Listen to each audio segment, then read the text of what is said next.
My name's David Zucker. I directed Your Friend Memphis, which is premiering in the documentary Spotlight section.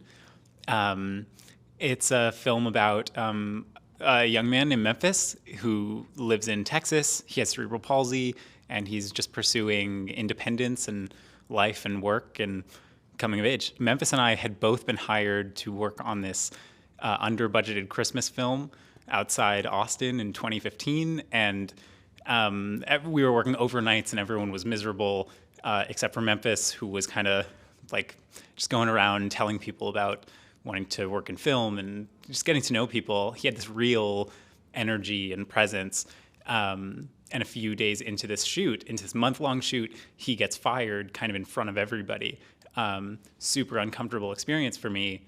And so I ended up reaching out to him, and I learned that he had been vlogging for like just about his life for like a decade at that point. And so we decided to embark on this journey together. What makes Memphis like a really sort of like special, exciting person is he has this exuberant energy, and he just goes for it in every moment. Like he comes up with a goal for himself, and whether or not it is to his detriment, he sees that goal to the end and he pursues things with real intensity. And there's an impulsivity to it. So he goes and just he takes off, and it makes him an exciting character.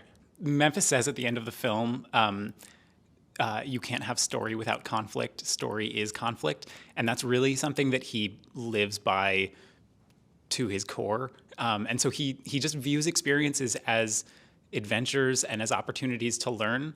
And so he believes in learning things the hard way, and that's led to super fulfilling experiences for him and to, and to failures. But he uniquely is open to that taking place on film. And so you really like watch him in the film, follow these kind of topsy-turvy roads to wherever they'll take him. It's a documentary, so those kinds of moments, I think, as a filmmaker, they're difficult to navigate, and they required conversations with Memphis, with Seneca. It was a juggling act at various times, but I mean, I feel really lucky that they were bought into this experience, that they both brought enthusiasm in a way that allowed us to just be in there for like these intimate moments. Yeah, I think as an experience for Memphis, seeing the film, it's hard to swallow all the moments that are in the film because it's a tumultuous road. But he believed in allowing us to be a part of this. There's a long history of disability-centric documentaries, and many of them are great in their own right, but will often sort of take a road of playing it more inspirational, focusing more on pity, and I, from the beginning, wanted to tell as complex a story as I could. And so, as you're saying, in some cases that's about having the music play directly against what you're watching, so that it falls in this place where you don't totally know how to feel, and that can create discomfort, but it also makes people kind of lean in. And so I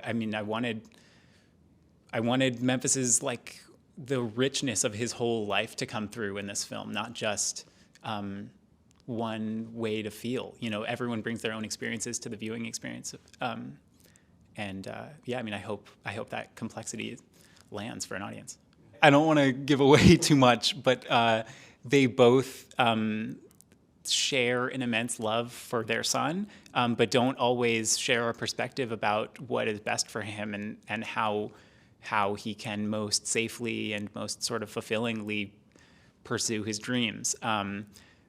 Memphis's dad, Eduardo, like lives in the countryside in this house that he built by himself. It doesn't have running water. Like that's his world. And he taught Memphis to fend for himself.